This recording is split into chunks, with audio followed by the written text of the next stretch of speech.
India top 20 updates చూద్దాం. కర్ణాటకలో civil కాంట్రాక్టుల్లో ముస్లింలకు రిజర్వేషన్లు కేటాయించడంపై రాజ్యసభలో వాడివేడి చర్చ జరిగింది. ముస్లిం రిజర్వేషన్ల కోసం రాజ్యాంగం మార్చేందుకు సిద్ధమని డీకే చెప్పారని కేంద్రం ఆరోపించింది. దీనిపైన కాంగ్రెస్ రియాక్షన్ ఏంటో చెప్పారని బీజేపీ డిమాండ్ చేసింది. దీనికి బదులుగా ఖర్గే రాజ్యాంగాన్ని ఎవరూ మార్చలేరని, అందుకోసమే రాహుల్ గాంధీ భారత్ జోడో యాత్ర చేశారని గుర్తు చేశారు. మహారాష్ట్ర డిప్యూటీ సీఎం ఏక్నాథ్ షిండేపై స్టాండప్ కమెడియన్ కునాల్ కమ్రా చేసిన వ్యాఖ్యలు వివాదాస్పదమయ్యాయి. ఈ వ్యాఖ్యలపై మహారాష్ట్ర సీఎం దేవేంద్ర ఫడ్నవీస్ స్పందించారు. తాను హాస్యానికి వ్యతిరేకం కాదని, అయితే ఆ పేరుతో ఇతరుల్ని అగౌరవపరచడం కరెక్ట్ కాదన్నారు. ఈ వ్యాఖ్యలపై కునాల్ క్షమాపణలు చెప్పాలని అన్నారు. అతడిపై చట్టపరమైన చర్యలు తీసుకుంటామని తెలిపారు. మరో డిప్యూటీ సీఎం ఎన్సీపీ నేత అజిత్ పవార్ కూడా ఈ వ్యవహారంపై స్పందిస్తూ ఎవరూ చట్టపరిధి దాటి వ్యవహరించకూడదన్నారు. ఎవరైనా హద్దుల్లో ఉండే మాట్లాడాలని సూచించారు. ఒక్కొక్కరికి భిన్నమైన అభిప్రాయాలు ఉండొచ్చని, కానీ వారి మాటల ద్వారా పోలీస్ శాఖ జోక్యం చేసుకునే పరిస్థితి ఉండకూడదని హెచ్చరించారు.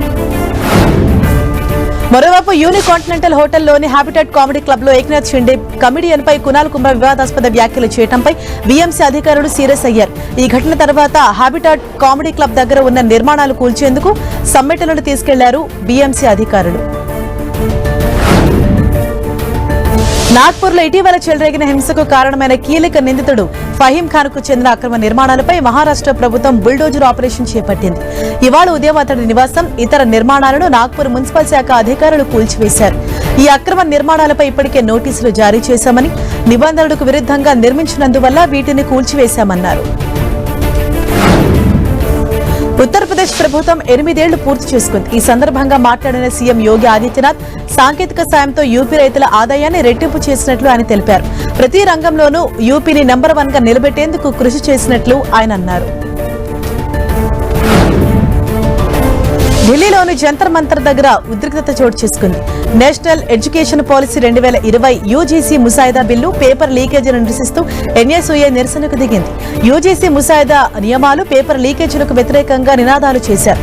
దీంతో ఉద్రిక్తత చోటు చేసుకోవడంతో పోలీసులు కలగజేసుకుని ఆందోళనకారులను అదుపులోకి తీసుకున్నారు. ఎన్ఎస్యూఏ నిరసనకు కాంగ్రెస్ నేత రాహుల్ గాంధీ మద్దతు తెలిపారు. ఓ సంస్థ భారత విద్యా వ్యవస్థను అంతం చేసేందుకు ప్రయత్నిస్తోందని ఆరోపించారు. రాబోయే కాలంలో యూనివర్సిటీలో వీసీలను ఆర్ఎస్ఎస్ నామినేషన్తోనే నియమిస్తారని రాహుల్ గాంధీ సంచలన వ్యాఖ్యలు చేశారు. 27 ఏళ్ల తర్వాత ప్రధాని మోదీ నాయకత్వంలో ఢిల్లీ ప్రభుత్వం రాష్ట్ర బడ్జెట్ను ప్రవేశపెట్టబోతున్నట్లు ఢిల్లీ సీఎం రేఖా గుప్తా తెలిపారు. ఢిల్లీ ప్రజలకు ఆమోదయోగ్యమైన బడ్జెట్ను తమ ప్రభుత్వం రేపు ప్రవేశపెడుతుందని సీఎం రేఖా గుప్తా అన్నారు. బడ్జెట్ ప్రవేశపెట్టడానికి ముందు ఆమె హల్వా చేశారు. మరోవైపు రేపు ప్రవేశపెట్టనున్న బడ్జెట్ పై ప్రతిపక్ష నేత అతీషి స్పందించారు. ఢిల్లీ మహిళలకు కావాల్సింది హల్వా కాదని, మహిళలకు ఇస్తానన్న 2500 రూపాయలు ఇవ్వాలని అతీషి పేర్కొన్నారు. బీజేపీ ప్రజలకిచ్చిన హామీలు నెరవేర్చే వరకు ప్రశ్నిస్తూనే ఉంటామని అతీషి పేర్కొన్నారు.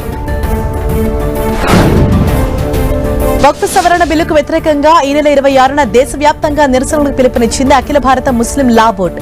దేశవ్యాప్తంగా జరిగే నిరసనలో ముస్లింలు పెద్ద ఎత్తున పాల్గొన్నారని జమ్మూ కాశ్మీర్ సీఎం ఒమర్ అబ్దుల్లా పిలుపునిచ్చారు. ఈ నెల 26న బీహార్ రాజధాని పాట్నాలో, 29న ఏపీలోని విజయవాడలో నిరసన నిర్వహించనున్నట్లు ఆయన తెలిపారు. అరకు కాఫీ టెస్ట్ పార్లమెంట్ కు పాకింది. పార్లమెంట్ లో 2 అరకు కాఫీ స్టాల్స్ ఏర్పాటు చేశారు. లోక్సభ స్పీకర్ ఓం బిర్లా అనుమతితో 2 స్టాల్స్ ఏర్పాటు చేశారు. ఇవాళ వీటిని కేంద్ర మంత్రి కిరణ్ రిజిజు ప్రారంభించారు. క్యాంటీన్ సంఘం 1 లో అరకు కాఫీ స్టాల్స్ ప్రారంభమయ్యాయి. ఈ నెల 28 వరకు ఈ స్టాల్స్ కొనసాగనున్నాయి. పార్లమెంట్ లో కాఫీ స్టాళ్ల ఏర్పాటుపై ఏపీ సీఎం చంద్రబాబు ఎక్స్ వేదికగా స్పందించారు. ఇక నుంచి పార్లమెంట్ ఆవరణలోనే అరకు కాఫీని ఆస్వాదించవచ్చన్నారు. మన్ కీ బాత్ లో అరకు కాఫీ గురించి ప్రస్తావించిన ప్రధాని మోదీకి ధన్యవాదాలను తెలిపారు. స్టాళ్ల ఏర్పాటుకు అనుమతి ఇచ్చిన స్పీకర్ కు కృతజ్ఞతలు తెలిపారు. స్టాళ్ల ఏర్పాటు అనేది మన గిరిజన రైతులకు గర్వకారణమన్నారు. కాఫీని ఆస్వాదిస్తున్నప్పుడు వారి స్ఫూర్తిదాయక ప్రయాణాన్ని గుర్తు చేసుకుందామని పోస్ట్ చేశారు. నోట్ల కట్టల ఆరోపణల విషయంలో జస్టిస్ యశ్వంత్ వర్మ విషయంలో ఢిల్లీ హైకోర్టు కీలక నిర్ణయం తీసుకుంది. ఆయన్ను న్యాయపరమైన విధులకు దూరంగా ఉంచుతూ ఢిల్లీ హైకోర్టు రిజిస్ట్రీ నిర్ణయం తీసుకుంది. తదుపరి ఉత్తర్వులు వచ్చే వరకు ఈ నిర్ణయం అమల్లో ఉంటుందని తెలిపింది. గౌహతి అసెంబ్లీ ప్రాంగణంలో కాంగ్రెస్ ఎమ్మెల్యేలు, ఏఐయూడీఎఫ్ ఎమ్మెల్యేలు నిరసన చేపట్టారు. అసెంబ్లీ లోపల ప్రతిపక్ష ఎమ్మెల్యేలపై దాడిని నిరసిస్తూ కాంగ్రెస్ ఎమ్మెల్యేలు ప్లకార్డులు ప్రదర్శించారు. అధికార పార్టీకి వ్యతిరేకంగా నినాదాలు చేశారు. ప్రతిపక్ష ఎమ్మెల్యేలపై దాడి చేయడానికి ప్రయత్నించిన బీజేపీ ఎమ్మెల్యేపై చర్యలు తీసుకోవాలని డిమాండ్ చేశారు. మావోయిస్టుల ఎరివేత లక్ష్యంగా బలగాల వ్యూహాలు రచిస్తున్నాయి. భారత్ ను మావో రహిత దేశంగా తీర్చిదిద్దుతామని ఇప్పటికే కేంద్ర హోంమంత్రి అమిత్ షా ప్రకటించారు. ఈ నేపథ్యంలోనే భద్రతా బలగాలు ప్రత్యేక వ్యూహాలు రచిస్తున్నాయి. ఛత్తీస్గఢ్ లోని బెడ్మకోటిలో ప్రత్యేక శిబిరం ఏర్పాటు చేసే భద్రతా బలగాలు. సిమ్లాలో ఎయిర్లైన్స్ విమానానికి పెను ప్రమాదం తప్పింది. ఢిల్లీ సిమ్లా వెళ్తున్న విమానం ల్యాండింగ్ సమయంలో సాంకేతిక లోపం తలెత్తింది. పైలట్ చాకచక్యంతో విమానం సురక్షితంగా ల్యాండ్ అవ్వడంతో అంతా ఊపిరి పీల్చుకున్నారు. ఈ విమానంలో Himachal deputy CM Mukesh, DGP Atul Varma సహా 44 మంది ప్రయాణికులున్నారు. ఇవి ఇప్పటివరకు ఉన్న బులెటిన్ హెడ్లైన్స్. స్మాల్ బ్రేక్ తీసుకుందాం. బ్రేక్ తర్వాత స్పోర్ట్స్ పై స్పెషల్ డిస్కషన్ చూద్దాం. Stay with us.